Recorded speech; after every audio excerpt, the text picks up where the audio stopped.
Take it away, Kirsta. All right. Hello, everybody, and welcome back to our second episode of Building as We Fly. We're really excited if you're coming back to the second episode. It's going to sound really cliche, but we honestly were really excited by how many of you commented, liked, subscribed, and then even we had a lot of people that messaged us directly just to say that the content was relevant to where they were at in their lives right now. So we just really appreciate all of your support already and hope that you'll continue to join us for future episodes. We have about 8 episodes of content currently planned to give you a little insight on where we're at. And we do have some interviews already lined up as well with some fellow entrepreneurs that have been in the game a little bit longer than us, maybe have some more well-established businesses that have been around a little bit longer, but also some people that are still in kind of the startup phase too. So we're excited to give you a wide range of people that we'll be talking to so you can hear different stories along the way. So today's episode is all about just getting started. And I feel like there's a lot of people who say this and they don't exactly tell you exactly what they mean. They might make it really philosophical, and it can feel really daunting to anybody who's getting started because sometimes you just need the tactical next steps of what to do. So we'll talk a little bit about that too, but in this episode, our goal is really to help you feel like it's attainable to just get started in this entrepreneurial world, if that's where you feel led to go. And to kick us off, I do have an example that I want to share. And this is It's prepared. It's a prepared example. Amazingly so. A prepared example. Because in our last episode, we just knew that we had content that we wanted to get out there, and we had been talking about doing this podcast. We did not have a name for the podcast. We didn't have our branding done. We did not have the platforms ready to go.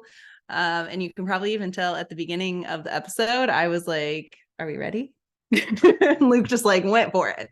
And we were like, all right, this is kind of how we want it to be. We want it to be real. Under 20 minutes is our goal with these episodes as well. We want to keep them pretty short and sweet. But we just knew that we had to make moves and get it recorded so that we would actually commit to this and do it. So hopefully that inspires you in a way. Just with that example, is sometimes you just got to do the thing and then you put all the pieces together to, actually make it work and that sort of thing. So yeah, I think the key thing too is that I think the primary reason that actually happened and that we actually got an episode done is because I told my friends basically that, hey, we're going to do it by this date. And it was 2 weeks from that date. And I told Kirsta, I'm like, I don't want to sign you up for this, but I kind of just told everybody we're doing this in 2 weeks, in our 2 weeks. So I think the key there is that if you want something and you want to go after it, set yourself some accountability, or set yourself a timeline or a deadline of some sort. It seems so silly, right? It's why am I setting deadlines with myself? That doesn't really make a lot of sense. But when you do that and you actually tell other people, then it's I actually committed to this. I actually have to do it now because I not only told myself, but I also told everybody else that I have to do it. So definitely surround yourself with people that are going to push you a little bit. And that's what they were doing in the group. They're like, hey, if you want to create content, just do it. And I created this concept that was 6-8 weeks ago or something like that. But then I finally said, okay, we're actually gonna record the first episode, not draft it up and just, make it lofty, but we're actually gonna do it. So I think that's a key thing, is that when you are just getting started, just maybe list out some things that you want to accomplish. Hey, I want to see what jobs are out there. I want to see what other people are doing for freelancing, or what other people are doing online to make money. And then create some action oriented things and say, this is what I'm gonna get it done by. And you'd be amazed that just writing it down and just having a timeline of some sort. Also tell other people, because I think if you just tell yourself, sometimes it's not going to happen. But anyway, yeah, I think that's a key point, is it was totally off the cuff. And basically we didn't have enough time to plan to really think through exactly what we were going to do. But I think the key there was we had a deadline. We had a end zone in mind, and we were we just have to do it. It was the day before I think we did it. Yeah. So yeah. And we had sat down and talked about okay, we want to do a podcast. And we had talked about, there's a fly in our house that is driving me crazy. And this is not going to get edited, so you're going to see that. One take. Or hear that. And we had talked about some topics for the first couple episodes too, but to Luke's point, the accountability of he committed that with his friends. And so we booked the time on the calendar. And that's another piece that now, with having the concepts created for the couple episodes we know we want to do. We have the time blocked on our calendars. And so the accountability piece, not only with other people, but to yourself, is like, if this is important to you, carving out that time in your calendars to make that happen. So, if you have a full-time job and you're going to have to commit, a Saturday because you're so tapped out at the end of the day of a work day, I'm going to have to work, half day on a Saturday to get a couple things together, or I'm going to have to wake up early, scheduling it on your calendar so that know that it's planned and intentional, and you're, really moving the needle on the things that are important to you in all of this too. So I think that leads us to our next point, is that you might not always know what the next steps are, but you know that you want to build something different. So again, like with our podcast example, we knew we wanted to put this concept together, and I don't know, now you're on your phone. What are you doing? I'm just making sure we're not muted, Chris. So keep going. Just making sure, because we have a new microphone. I don't know if you noticed, we've up-leveled our game a bit. This is a total tangent, by the way. I think you were talking about something totally different, but we have a completely new setup, and we're like, all right, we're gonna record it, and we're gonna test it, and it's gonna get saved, and we'll see if the microphone's actually working, everything's working as expected. Yeah, that's not happening. We're just running with it. So I was like, I see this red light, and I'm like, oh crap, hopefully we're not muted. But anyway, keep rolling with what you were saying. Now I'm nervous. Should we stop? No, just keep going. Let's keep going. Okay. If it's recorded, it's recorded. Great. Anyway, so again, to that point, is that I am somebody who, the point of, you may not know what the next steps are, but you want to build something different. I am somebody who always likes to have a plan, and really becoming self-employed, I've learned that it's a matter of taking one step at a time and not always knowing what's next. I think, the words of being strategic and planful and intentional, those are definitely catchphrases that have weight to them. People want to know that in the business world, you are being, really intentional with what you're presenting and what you're putting together, and you're not just always winging it. And so there is a piece to that, but I also think you have to embrace some of the unknown. And even when it came to me stepping into being fully self-employed, I honestly had to lean on Luke for support with that, because I was very nervous about stepping away from my full-time job and what that meant for our family financially. And I didn't want to just put us in a bad situation. And it took us sitting down and talking through it, and him really saying, we're going to make this work. And I also understand too that it's a privilege, and I'm very blessed to have somebody that's my partner that's going to support me in that. And not everybody has that same situation. And you might be looking to yourself for that reassurance and encouragement that you might need. But if you ever want to talk to somebody, feel free to reach out to us too, because we're there for you if you just need somebody to help encourage you along the way. But I think the key thing to your point, Kirsta, is you want to plan a little bit, or have an idea what you want to do. But one, it's probably not going to go according to whatever you plan, by the way. Just hate to break it to you, but when you do start off on a journey, that's exactly what it is. You think about climbing a mountain, it's not just straight up to the top. And people talk about this a lot with success, but I think it's also a lot with your personal growth and trying to do something a little bit different. You're going to stumble around in the dark and make mistakes and mess up. And you're going to go the wrong direction. You're not going to go the right way. You're going to take a right turn instead of a left turn. And so that's something to keep in mind, I think, is that don't get discouraged. And also just know that I am creating space for something new to happen, for something exciting to happen, but it doesn't always have to be the right thing. Sometimes the right thing is just messing up and just stumbling over yourself and be like, oh, that didn't work, right? Or that wasn't quite right. But that's the cool thing about entrepreneurship. And I talk to Kirsten about this all the time, is just one conversation, just one action, just one thing can actually change the total, the whole game for you. Think about this all the time. I'm like, oh man, we're not doing this enough. We're not doing this enough. But I'm like, guess what? One conversation is all I need to have to completely change my trajectory in my life. Mm-hmm. And same when you're starting out, is one single action starting out can actually change the whole thing for you. Maybe you discover something you're really good at that you just had no clue that you were actually gifted at. A lot of you probably, if you're at our age, you probably have an idea what that is. But just know you're going to mess up. Just know you're going to make mistakes. But I think it's good to just say, hey, I want to do something different.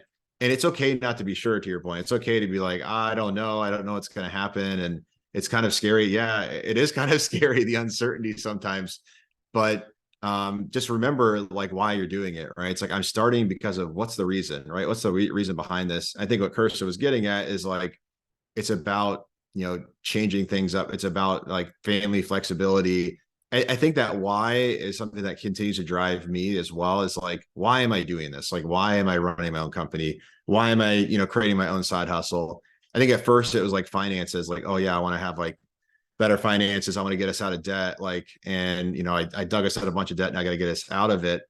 But I think ultimately when you're starting out and you are stumbling around and you do get discouraged and you do mess up, just remember like, oh yeah, that's right. Like, I'm doing this because I want to like help my family out, or I'm doing this because I just feel stuck and I don't feel good about where I'm at in my professional journey or even like personal journey. Because a lot of it is like matched up together. It's like, if I become a better person or a better professional, it like happens on the other end of the spectrum too. Mm-hmm. So anyway, that's something I would say is like, we're saying just get started. And like, you might say, Luke, what the heck does that mean? Like, where do I even start? And you know what I did is I just started like Googling stuff. I just started like researching. There's a ton of content on YouTube out there. And like, again, I think the exercise would be, all right, what am I really good at? And then let me kind of just like look around and see. It's an exploratory exercise. It's about discovery and then kind of just playing around with some of the concepts. So it doesn't have to be anything too concrete, but there's tons of like content and information out there that you can find and use.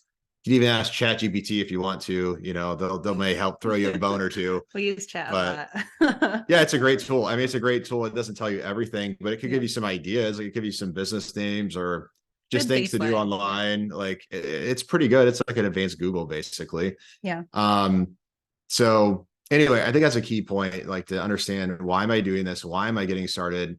And it's okay if you don't know where. Like, part of the exercise might be like, where do I start and how do I get started? Is like, and sometimes I'm on like a rant now, but I think sometimes people are like, oh, but if I don't know how to do something, or if I don't know where to start, I'm just not going to start at all, because I don't want to like waste my time. It's like, I probably wasted a ton of time. I Like, don't even know if sometimes, yes, the wasting of the time. I think there's some fear element though too. It like messing up or not doing it correctly. Because I find myself still getting stuck in that pattern sometimes too, where I'm like, oh, I just want to make it perfect. Like, I want to do it right the first time, or I want to make it perfect the first time. And I see these traits in my oldest daughter a lot as well. But like, reassuring yourself that it doesn't have to be perfect and you're figuring out as you go. And as long as you are incrementally, improving yourself as you go, like, okay, this time I did this, next time, like, here are the pieces that I will do better with and learn from. yeah, and ultimately, like, that's how you get better at things. Like, I remember Kirsten in the beginning, not to give you too much crap, but she used to ask me all these questions like all the time. What if this? What if that? And now I see like lately she's just like not asking me as much. I think she's just taking action. And I think it's what you learn, right? It's a learned trait. I used to be the same way. And even we just recently hired someone full time. They're asking me a lot of questions at the beginning. Oh, I'm not sure. Now I'm seeing them taking just more action. And so it's almost like a muscle. It's like you have to like train yourself to be okay failing, train yourself to be okay to mess up. And the thing is, most people are reasonable. Like, let's say you're working with somebody and they're pretty reasonable. It's like, oh, you mess up. Like, no one cares as long as like you deliver a result still. So, and like, there is definitely a push and pull in that as well. And there is like a balance to that as well. But that's from my experience, what I've seen. So yeah, just take action, get started. Like Kirsta said, like, listen things out, give yourself some time. Like she said, like, give yourself some time to breathe, to step into that space, forget the kids for a second, forget your wife or husband for a second, say, I'm just going to spend some time like doing something that I find fun. And I just want to explore and discover new things that I can do to make money. Yeah. So totally. So I did want to wrap up the episode with just a few tangible steps too, because I did promise that at the beginning of the episode. Yeah, I don't think I quite did that. So you have them. We wouldn't be fully philosophical in this episode, but I was actually just talking to someone else today about, formally filing your LLC. If you're serious about getting into the entrepreneurship realm, Luke talked a little bit about this in the first episode of like filing your LLC. I know in Ohio, I think it's only $99. And literally when I filed mine, I watched a YouTube video that told me exactly what to do. So there's a lot of resources out there. I also know, if you're local to Toledo, Lucas County Public Library, will offer some resources to you. I think the Toledo Regional Chamber of Commerce does as well. So there's other local resources where you can go in person and talk to somebody and they can help coach you through some of those pieces. But, with Luke talking in the last episode about some of the tax benefits and things like that, like if you're just wanting a side hustle and you don't necessarily want to file the LLC, I think that's fine too. Kind of do it, on the side. But if you want to be official, file the LLC. I think that's definitely a great place to start. And then I always talk about Upwork as a platform to start just exploring freelance jobs because it's where Luke really got his start. I have had a couple nonprofit virtual clients on Upwork. You can create a profile and really filter freelance jobs and build a portfolio and dabble in different things and kind of see where you might land. And, the price ranges will vary depending on the project, and you can kind of get your feet wet and see what feels right. And those are for more virtual types of jobs. There's some people, that are out there that have a product that they create and they want to make it a little more legitimate and start getting into physical brick and mortar stores or doing an online store or something like that. And so, taking those steps to really get things moving on that end, creating your inventory, getting your inventory up so that you can, post them online or, get them into a store, that sort of thing. So yeah, that's a good point on Upwork. That's actually, I used to like teach freelancers how to like freelance, and totally agree with Kirsta. Like if you're like, hey, I don't know what the heck's out there, well, you could find out pretty quick. There's categories. You can kind of just start looking through the jobs and like kind of seeing, okay, what are people needing in the market? What do they need? What can I do? And don't sell yourself short either. I think people think that like, oh, I've only been working in corporate America for like 10 years or 5 years or whatever it is. Like you have skills, you have transferable skills, you have talents that other people don't have. That's just straight up the case for everybody, in my opinion, in the world. So that is definitely a good like actual step. Like it's a good call out because again, to her point, that's actually how I got really started. And like that's actually a platform we use all the time now to communicate with clients, get new prospects, things of that nature. And yeah, they take like 10%, but I don't really care about 10%. It's just a fee for me to find new business and work with new people. So yeah, it's a really good call out, Kirsta. Yeah. And then one other thing that I just wanted to be sure to call out too, as you're getting into this, entrepreneurship realm, some advice that I was given early on from somebody was just make sure as you're bringing in income, if you do have an LLC and you're, going to be filing your taxes and all those things, holding back your percentage that you will plan to need for your taxes because you can't spend everything that you're making when you're going to be filing taxes as, an entrepreneur. Yeah, we've never made that mistake. Never. Yeah. So I have not as my LLC. I think every year I made this mistake. So I'm working on that aspect still. I'm still learning. But yeah, so my rule of thumb is to hold back 40% of what I bring in just because I want to be on the safe side. But I know people that say more 30% is appropriate. So it depends on your thought process there. And I think the Kirsta's point, don't let that be a barrier to entry. If you're like, oh my gosh, I have to take all this into account. I need a business account. Well, you don't really need any of that to start. You can just start. Yeah. And that's I actually created an LLC, kind of like what Kirsta does, is create an LLC. I actually think we were just filing. I was just using my personal accounts and stuff like that because there was just not a lot of money coming in. So don't let that stop you. If you're like, hey, I don't want to do all that. Like, I just kind of want to see what's out there. Then just go see what's out there and see what it's about. You can even earn some income under yourself. It's not like a huge, like, don't think of it as like, oh, I got to pay all these taxes. That's not really the case. Like, it just gets filed under you. If we're talking about like a couple $1,000, $5,000, it's not like anything crazy tax wise. But again, we are not accountants. Yeah, we're not financial advisor. This is not financial advice. Talk to your tax professional before you do anything. Yeah, I'm just saying, don't let that stop you from doing it. Because like, okay, let's just say even if you do owe the government like another $1,500, oh my gosh, yeah, that's terrible. But think about all the benefit that you gain by like working with clients and working with people and just trying to figure out your skill set and what you can and cannot do is worth $1,500 in my opinion. Like, we like to spend our, us Americans and us included as well. We like to spend our money on like things or vacations and holidays. Yeah, when it comes to ourselves, we're like, oh no, $1,500. It's like, that's nothing when it comes to like vacation, Christmas. Think about some of the bigger events. So just think about it. Oh, it's an expense for me to grow. It's like a training for me. It's like school basically, but it's just an entrepreneurship. It's in a different area. So, Yeah. so anyway, if you don't want to do all that complicated stuff, then just be like, I'm just going to go figure it out and click around and try to see what I can do basically. Then that's also okay. Yeah. Although my next tangible step, and I think the final one for now, was just to open a business banking account because I am somebody that likes to keep my, business finances separate from our personal. And so knowing like how much exactly, it just feels cleaner for our accountants, when we are doing our taxes and that sort of things.